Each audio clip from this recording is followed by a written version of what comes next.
बापू जो अभी हाल फिलहाल में जो मैटरें चल रही है, ये जो जिहाद, मतलब टेररिज्म को जिहाद बताते हैं। मतलब जैसे कहीं कुछ हुआ तो बोले ये जिहाद है। अब इसमें बहुत सारी चीज़ें होती है, मतलब जिहाद वर्ड आता है तो उसमें ऐसा डाल देते कि भाई मारम पिटी और जुल्म करना, ये होता है जिहाद।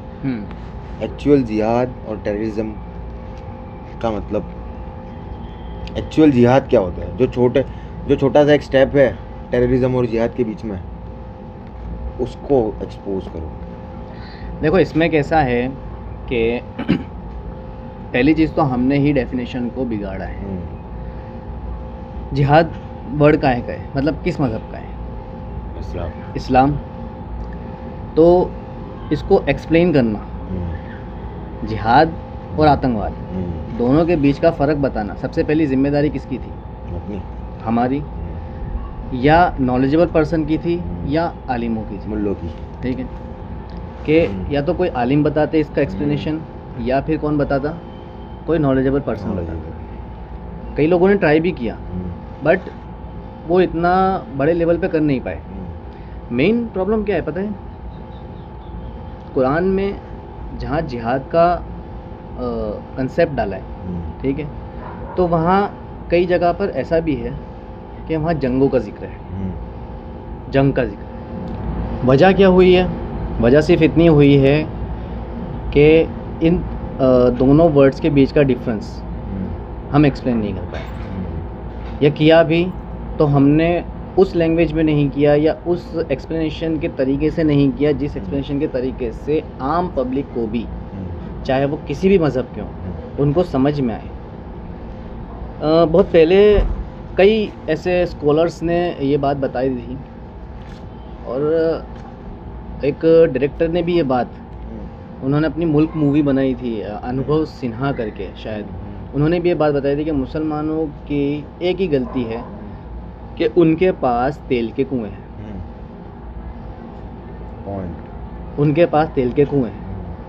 आज पूरा वर्ल्ड डिपेंड किस पे है? पेट्रोलियम, क्रूड ऑयल पे। Crude oil. हर मशीन छोटी से छोटी, जिसने मशीन को चलाने के लिए जो चीज़ यूज़ हुई वो क्या था? क्रूड ऑयल में से बनने वाली प्रोडक्ट, ठीक है।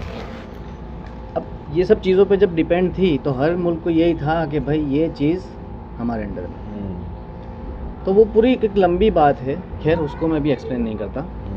मेन एक्सप्लेनेशन की बात ये है सिंपल सी कि जिहाद मतलब होता है गलत चीज़ के ख़िलाफ़ लड़ना, और आतंकवाद होता है गलत चीज़ के ख़िलाफ़ लड़ने के नाम से बेगुनाहों को कत्ल करना। ये एक छोटा सा मगर बहुत बड़ा और गहराई वाला डिफरेंस कि जिहाद का मतलब क्या है और आतंकवाद का मतलब क्या है। अगर तुम यहाँ बैठे हो, मेरा और तुम्हारा किसी बात का झगड़ा नहीं है, और मैं बिना फालतू तुम्हें मारने लग जाऊँ, तो ये आतंकवाद हो गया।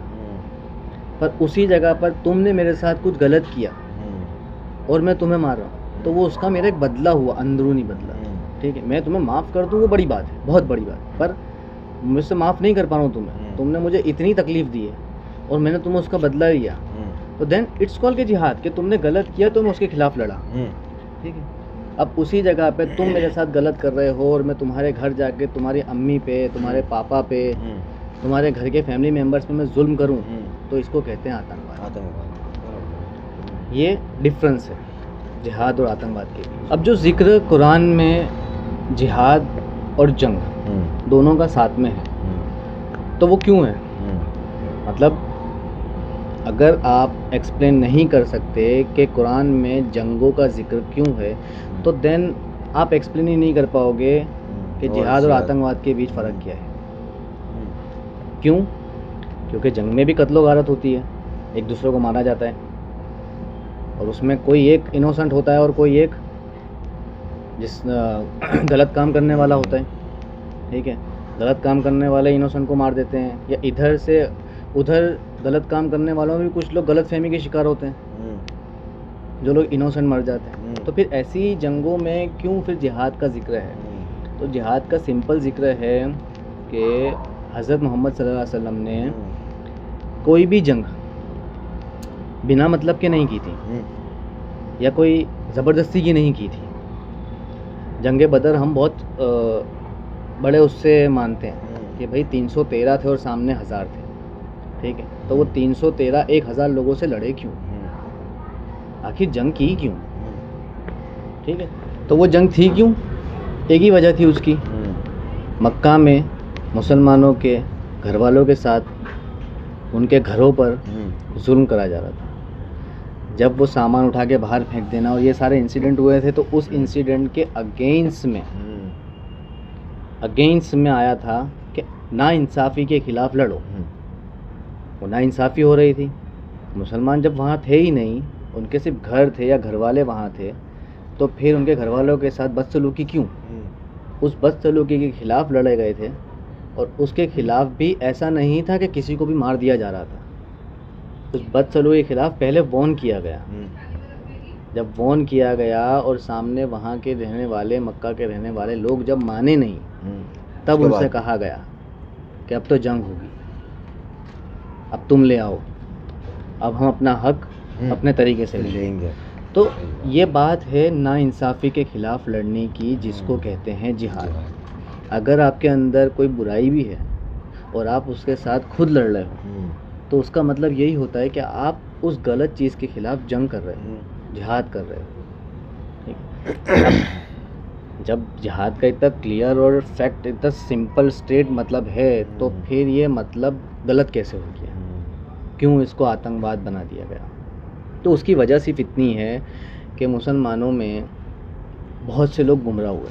इतना डीपली एक्सप्लेन ही नहीं हुआ है कभी। हाँ, इतना डीप एक्सप्लेन भी नहीं हुआ। दूसरी चीज़ ये थी कि मुसलमान जो गुमराह हुए, उनको सिर्फ 2 बातें दिखाई गई, जंग और जिहाद।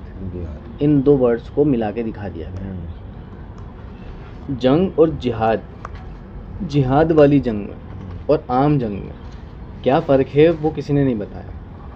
अब मैं तुम्हें तुम्हारे साथ या तुम्हारे मज़हब के साथ होती हुई बहुत बुरी बुरी चीज़ें बता दूँ, ठीक है, और उसके बाद मैं तुम्हें सही और गलत का फ़ैसला करने के लायक ना छोड़ूँ, मतलब तुम्हें मैं मेंटली इस तरह ट्रिगर कर दूँ कि तुम देखो ही नहीं कि सही क्या है और गलत क्या है, तो तुम क्या करोगे, तुम बेगुनाहों को भी मारोगे। जैसे कई सुसाइड बॉम्बर के बारे में सुनने को मिलता है। अब वो सुसाइड बॉम्बर कहीं क्राउड में जाकर फूट जा रहा है, खुद को मार दे रहा है। और जो ऐसे बेवकूफ़ संगठन हैं जो जिहाद बोलते रहते हैं इस चीज़ को, ठीक है, कई नाम निकलते हैं उस चीज़ के। अब वो उस पे जाना बेकार है, क्योंकि वो लोग गलत ही कर रहे हैं। वो लोग दीन पर नहीं है, उस रास्ते पर नहीं है जो कुरान कह रहे हैं। क्यों? सुसाइड बॉम्बर जाता है, क्राउड में जाता है और ख़ुद को उड़ा देता है। उसके उड़ने के साथ साथ आसपास के जितने भी लोग होते हैं क्राउड में, वो सब मर जाते हैं। तो उस सुसाइड बॉम्बर का उस क्राउड ने क्या बिगाड़ा था? सबसे पहली बात सुसाइड। पहली बात तो सुसाइड है। सुसाइड मतलब वो तो हराम है ना, नहीं कर, हम खुदकुशी कर ही नहीं सकते, इस्लाम में तो जायज़ ही नहीं है। दूसरी चीज़ कि वो कर रहा है, एक तो सुसाइड कर रहा है, उसके साथ खुद के साथ वो औरों को भी मार दे रहा है। तो वो जो औरों को मार रहा है, तो वो आसपास के लोग थोड़ी गुनहगार हैं। तुम्हारे साथ कुछ बुरा हुआ तो जिसने किया गुनहगार वो है। तुम जाकर अगर तुम्हारे साथ मैंने बुरा किया हो और अब तुम किसी तीसरे इंसान को जाके मार दो, तो वो कौन सा इंसाफ हुआ? साबित क्या करना चाहते हैं? ठीक है, जैसे अभी किस्सा चला था कश्मीर फाइल्स का, कश्मीर फाइल्स मूवी का, तो वो मूवी का भी मामला कुछ इसी तरह है कि अगर देखो, पहली चीज़ तो मैं मुसलमानों को, अगर कोई मुसलमान ऐसा करता दिखता है तो मैं तो सीधी बात कहता हूँ कि भाई वो इस्लाम पे नहीं है, कि वो बेगुनाह लोगों को मार रहा है। अगर किसी गवर्नमेंट के ट्रिगर करने पर या किसी हुक्मरान के लीडर के ट्रिगर करने पे भी कर रहा है, तो भाई कुरान में सीधा रास्ता दिया हुआ है, कहीं भी कुछ भी छुपा हुआ नहीं है। अगर वो कर रहा है तो देन वो गलत है, बेगुनाह मर रहे हैं तो गलत है। इस्लाम में जो जंग दूसरे मज़हब के लोगों के साथ हो, तो वो सारी जंग के पीछे अगर आप उसका पर्दे के पीछे वाली बात जो कहते हैं कि पीछे आप देखोगे उसका रीज़न, तो रीज़न सिर्फ इतना है कि वहाँ कहीं पर कोई ना कोई बात पे नाइंसाफ़ी हो रही थी जो वहाँ का बादशाह कर रहा था। हज़रत उमर को क्या ज़रूरत थी लश्कर ले जाने की रोमन और पर्शियन जैसे बड़े एम्पायर के ख़िलाफ़। बहुत बड़ी बादशाह थी हज़रत उमर। जब मक्का मदीना के अरब के खलीफा थे तब वो पर्शियन एम्पायर के ख़िलाफ़ जंग करने गए थे, तो उसका रीज़न क्या था? रकबा बढ़ाना था देश का, मुल्क का। ज़रूरत ही नहीं है, रकबा बढ़ाने की ज़रूरत ही नहीं है। वहाँ होने वाली नाइंसाफ़ियाँ, वहाँ होने वाली ग़ुलामी, इस्लाम ग़ुलामी से आज़ाद कराने वाला मज़हब है, ग़ुलामी में डालने वाला नहीं। खुदाई का मतलब ये थोड़ी है कि मैं ग़ुलाम, जैसे फ़िरौन ने, नमरूद ने, जिनका कुरान में ज़िक्र है कि इन लोगों ने सीधा सीधा खुदाई का दावा किया, ओपन चैलेंज किया। जो उनके सल्तनत में जितने भी लोग थे, तो फ़िरौन क्या कहता था लोगों से कि मैं तुम्हारा खुदा हूँ, मुझे सजदा करो। तो अब वैसे तो लोग हैं नहीं कि जो खुदाई का दावा करें, खुद को गॉड बताएं। तो अभी इनडायरेक्टली खुदाई के दावे होते हैं, लोग इनडायरेक्टली करते हैं। कैसे करते हैं? कि जैसे मेरे पास पावर है तो मैं तुम्हें बोलने का मौका ही नहीं, जो मैंने बोल दिया वही सच, वही सही, तुम्हें वही करना। बड़ी बड़ी कंपनीज में होता है, हर जगह होता है, बहुत सारे। हमारी लास्ट वीडियो भी तो इसी पर थी। हमने जो एम्प्लॉय और स्लेव वाली वीडियो बनाई थी, तो एक्चुअल में बड़ी कंपनी वाले इनडायरेक्टली आपको अपना गुलाम बनाते हैं और वो दावा करते हैं इनडायरेक्टली खुदाई का कि भाई जैसा मैं बोलूँगा तुझे वैसा ही करना है, जीना भी तुझे ऐसे ही है। यहाँ पे आके 8 घंटे तू अगर मेरे ऑफिस के अंदर है या मेरे एरिया के अंदर है, तो जो मैं बोलूँ तुझे वो करना है। मीन्स आपकी आज़ादी ख़त्म, आपकी आज़ादी ख़त्म। मतलब उसने दावा कर दिया कि वो खुदा है आपका, जैसा वो बोलेगा समझना। बट ऐसा नहीं है। अगर इंसान के कहे पर अपनी ज़िंदगी चलानी होती है तो फिर ये जितनी भी रिलीजियस बुक हैं हर मज़हब की, इन चीज़ों के तो बिल्कुल अगेंस्ट है। कहीं भी किसी भी रिलीजियस बुक में, किसी भी मज़हब की ये तो लिखा ही नहीं है ना कि आप किसी इंसान के उसके जीने के तरीक़ों पे कंट्रोल करो। ठीक है, तो पहले तो चलो ये भी होता था कि भाई इंसान को डायरेक्टली कंट्रोल किया जाता था, अब तो साइकोलॉजिकली कंट्रोल करते हैं। अब दिमाग पे वार करते हैं। दिमाग पे वार करना मतलब मैं तुम्हें ऐसी ऐसी चीज़ें दिखाऊंगा कि तुम्हारा दिमाग जो है वो सही और गलत सोच नहीं पाएगा और इनडायरेक्टली कंट्रोल हो जाएगा मेरे अंडर में। मतलब मैं तुम्हें इस तरह बेबस कर दूंगा सिर्फ थिंकिंग से कि फिर जो मैं बोलूँगा तुम्हें वही सही लगेगा। पपेट, लाइक पपेट को जैसे नचाते हैं उंगलियों से, ठीक है। अभी वो सबसे ज़्यादा देखने को मिलता है। अगर हम नोटिस करें तो कुछ महीनों पहले अलग बात होगी और उसी बात को लेकर कुछ महीनों के बाद लोग लड़ने भी लगेंगे। तो ये कैसे हो रहा है? अचानक हो रहा है? किसी कहने पे हो रहा है? नहीं, ये दिमाग से खेला जा रहा है। तो कहीं भी कुछ गलत हो रहा है। देखो, पहली चीज़ तो यही है कि इंसानियत सबसे पहली चीज़ है, ठीक है, ह्यूमैनिटी। अब मैं तो खुलेआम चैलेंज करता हूँ कि जिन लोगों को ये लगता है, वैसे हमारा टॉपिक डिस्कशन का यही है कि जिहाद एंड टेररिज्म, तो मैं तो हर किसी को खुलेआम चैलेंज करता हूँ, ओपन चैलेंज करता हूँ कि भाई अगर आपको लगता है कि मुसलमानों में जिहाद का मतलब टेररिज्म है या जिहाद का मतलब ज़बरदस्ती किसी को इस्लाम कबूल करवाना, ठीक है, या जिहाद का मतलब किसी दूसरे मज़हब की लड़की को अपने मज़हब में दाखिल करवाना शादी करके, अगर जिहाद का मतलब ये है, तो मैं ओपन चैलेंज करता हूँ उस पर्सन को कि भाई आप आओ मेरे पास, मैं आपके सामने कुरान खोलूँगा, कुरान खोल के उसका ट्रांसलेशन जिस लैंग्वेज में आप बोलोगे हिंदी में, आप बोलोगे उर्दू में, आप बोलोगे इंग्लिश में, मैं करके बताऊँगा, मैं आपको पढ़ के सुनाऊँगा। पढ़ के सुनाने के बाद मैं उसकी तफसीर मतलब एक्सप्लेनेशन, मैं उसका एक्सप्लेनेशन बता दूँगा कि इस वर्ड का एक्सप्लेनेशन क्या है, ठीक है। देखो बहुत अभी कुछ दिनों पहले की बात है, कुछ महीनों की, एक वसीम करके कोई बंदा है जिसने इस्लाम छोड़ दिया और उसने ये दावा किया कि कुरान में 26 आयतें हैं जो आतंकवाद फैलाते हैं। ठीक है, फिर उसने बहुत सारे जतन किए और उसने कुरान वो 26 आयतें हटाकर प्रिंट भी करवाया और उसको बहुत प्रमोट भी किया।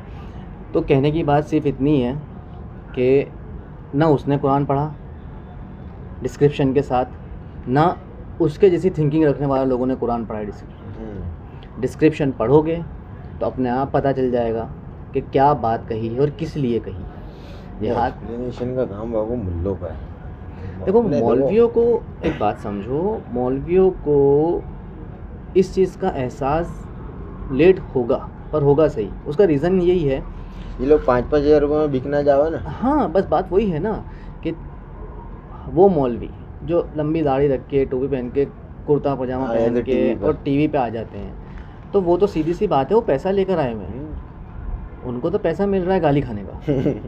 ठीक है कि भाई तुम 4-5 गालियाँ खा लो अपने मज़हब के नाम की, देन 2 घंटे के 5,000 रुपये ले जाओ। 2 घंटे के 5,000 कौन देगा?